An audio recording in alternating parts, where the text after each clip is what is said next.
Oke, assalamualaikum warahmatullahi wabarakatuh. Selamat siang teman-teman. Kita ketemu lagi di channel Narasawiji, sang pembudidaya ikan.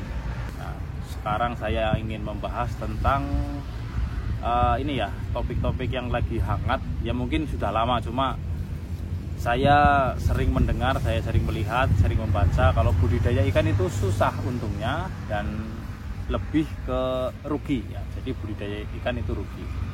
Nah, kenapa bisa seperti itu? Nah, mungkin saya analisa seperti ini, teman-teman. Jadi kalau misalkan ada orang yang bilang budidaya ikan itu rugi, saya kira itu cara berpikirnya kurang seimbang ya, teman-teman. Jadi kalau misalkan kita bandingkan dengan yang kita lakukan dulu lah. Kita sekolah ya, teman-teman ya. Kita sekolah berapa tahun itu?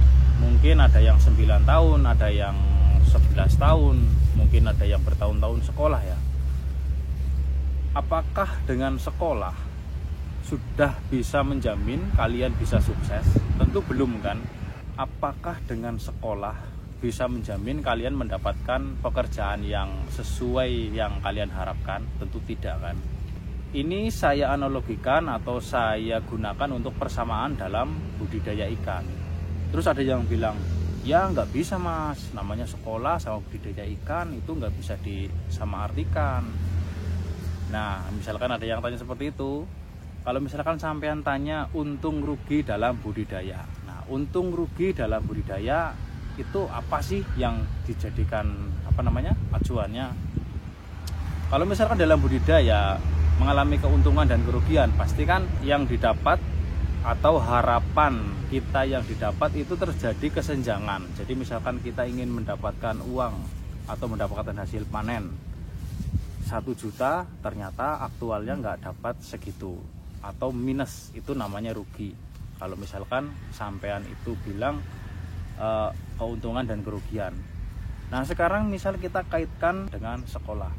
Kalau sekolah kita kaitkan dengan untung rugi, berapa modal yang kita keluarkan, yang keluar untuk sekolah, dan manfaatnya apa untuk sekolah?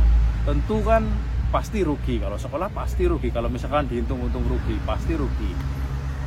Pasti itu rugi, karena sekolah berapapun lamanya, berapapun biayanya itu nggak menghasilkan benefit atau keuangan apapun buat kita, hanya kerugian saja. Namun kalau misalkan dilihat dari sisi lain, sekolah itu meskipun kita sudah menghabiskan uang banyak, menghabiskan waktu yang banyak, tentu kalau kita bisa melihat dari sisi lain, tentu kita akan mendapatkan sebuah keuntungan, yaitu namanya pendidikan. Di sekolah kita bisa mendapatkan pendidikan, bisa mendapatkan relasi atau jaringan atau koneksi teman-teman. Kita bisa berkomunikasi dengan orang lain, tentu dengan ada di sekolah, dan itu mendapatkan pendidikan. Nah, kalau misalkan pendidikan itu dari sekolah itu disebut keuntungan, maka saya kira kurang adil bagi saya rasanya kalau misalkan sampean berbudidaya ikan itu divonis dengan kerugian.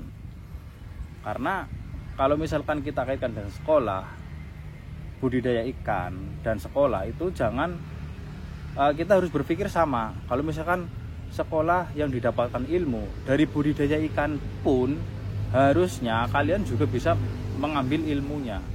Jadi ketika sampean belajar mengalami kegagalan, itu jangan diambil keuntungan materialnya, harus seimbang dengan sekolah itu tadi. Sekolah mendapatkan keuntungan dengan ilmu pengetahuan. Begitupun juga dengan budidaya ikan, kalian bisa mendapatkan ilmu dari itu. Jangan hanya melihat komersial saja atau melihat keuangan saja. Memang namanya budidaya, namanya bisnis, pasti yang dilihat itu pasti keuntungan saja ya. Keuntungannya berapa yang menjadi tolak ukur. Tapi kalau misalkan kalian masih baru mulai, masih baru belajar beberapa tahun, beberapa kali tebar bibit, terus mengalami kegagalan, maka saya kira ya oke lah, rugi, dibilang rugi oke. Tapi jangan dijadikan itu sebuah vonis dalam budidaya bahwa budidaya itu mengalami kerugian. Kita harus melihat sisi lainnya. Sisi lainnya itu seperti kita dapat ilmu dari budidaya ikan, terus kita dapat pengalaman, karena pengalaman itu susah teman-teman, susah didapatkan, butuh biaya dan modal. Kita bandingkan lagi dengan sekolah. Kalian sekolah mungkin lebih dari puluhan tahun sekolah. Sekarang kita kembalikan lagi ke budidaya ikan. Coba kalau misalkan kalian bisa bertahan dalam budidaya ikan minimal 3 tahun saja. 3 tahun misalkan gagal, kalian analisa, coba lagi, gagal, coba lagi, dianalisa lagi, mungkin akan menemukan sebuah setelan dalam budidaya ikan kalian. Karena namanya budidaya itu butuh pembelajaran, butuh percobaan, eksperimen-eksperimen yang harus ditempuh ya teman-teman. Jadi nggak melulu Anda nonton di YouTube dikasih tutorialnya, trik seperti ini supaya sukses, dicoba sama kalian ternyata gagal. Nah, itu jangan menyalahkan YouTubernya. Coba disesuaikan lagi dengan lingkungan kalian. Mungkin lingkungan kalian itu berbeda dengan lingkungan dari YouTuber itu sendiri. Mungkin sama YouTuber itu juga dengan teknik itu sukses, pas dicoba dengan teknik sampean atau diterapkan ke cara budidaya sampean gagal. Nah, mungkin karena di situ pasti ada banyak perbedaan. Mungkin dari sisi permodalan, mungkin dari sisi sumber daya. Jadi seperti ini, yang ingin saya sampaikan di sini adalah kita harus berpikir secara seimbang. Nggak bisa memvonis bahwa budidaya ikan itu selalu rugi. Bukannya saya nggak terima ya kalau misalkan dibilang budidaya ikan itu rugi. Ya memang banyak di sana ya yang mengalami kerugian, bahkan sudah gulung tikar ya. Jadi petani yang sukses dan yang rugi itu saya kira banyak yang rugi. Ya memang betul ya. Maka dari itu kita kan sudah mengetahui medan perangnya seperti itu, bahwa kalau budidaya ikan itu harus benar-benar dijalankan, jangan gegabah, jangan mudah FOMO, jangan pengennya langsung untung besar. Nah, ini biasanya penyakit para budidaya pemula, langsung untung besar. Untung dalam hal ini adalah untung secara material. Yang paling utama saya kira ambil ilmunya dulu, baik itu untung maupun rugi, ambil ilmunya dulu. Mungkin ada yang orang yang sekali coba langsung berhasil, mungkin ada yang orang coba mungkin 1 kali 2 kali gagal terus berhasil juga ada, macam-macam. Mungkin dari pertama itu berhasil, yang kedua gagal juga bisa teman-teman. Jadi saya kira dalam berbudidaya ikan lele itu jangan berhenti belajar. Jadi tiap hari, tiap waktu itu selalu belajar terus, selalu amati ikan kalian, amati kondisi pasar supaya kalian bisa sukses dalam berbudidaya ikan. Intinya nomor 1 adalah terus belajar dan jangan terlalu menitik beratkan ke keuntungan keuangan ya. Memang itu sangat penting untuk menunjang perputaran dalam budidaya kita ya. Maka dari itu sebelum memulai kita harus hati-hati guys. Harus hati-hati, harus pintar melakukan pemetaan, melakukan strategi.